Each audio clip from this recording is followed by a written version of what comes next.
પંચમહાલ જિલ્લામાં રૂપિયા 732 કરોડની રકમના કુલ 112 જેટલા વિકાસ કામોના લોકાર્પણ અને ખાતમુહૂર્ત પ્રસંગે શહેરના તાલુકાના કેશવ ગ્રાઉન્ડ ખાતે યોજાયેલ કાર્યક્રમમાં મુખ્યમંત્રી ભૂપેન્દ્રભાઈ પટેલે પંચમહાલની પાવન ધરતી પર બિરાજમાન પાવાગઢ શક્તિપીઠ અને મહાકાળી માતાના ચરણોમાં વંદન કર્યા હતા।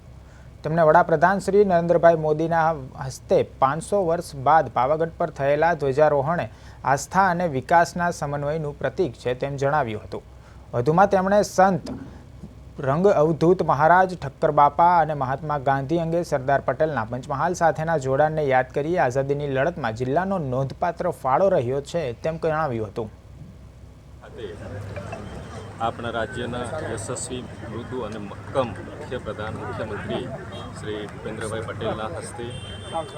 અંદાજિત 732 કરોડ જેટલા વિકાસના કામોનું ખાતમુહૂર્ત અને લોકાર્પણનો કાર્યક્રમ આયોજિત કરવામાં આવ્યો અને આ કાર્યક્રમ એટલે પંચમહાલના વિકાસનું એક સીમાચિહ્નરૂપ છે, કારણ કે આટલી મોટી યોજનાઓ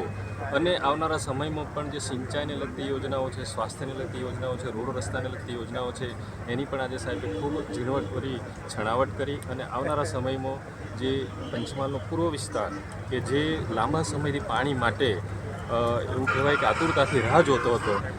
એનો અંત આવ્યો છે। આજે સાહેબે અહીંયા શેરા ખાતે જે CHC સેન્ટર છે સ્વાસ્થ્ય માટે પણ અગત્યનું એક કેન્દ્ર છે અને ત્યાંને પણ અદ્યતન સામગ્રીથી સાધન સામગ્રીથી સુસજ્જ કરી અને લોકાર્પણ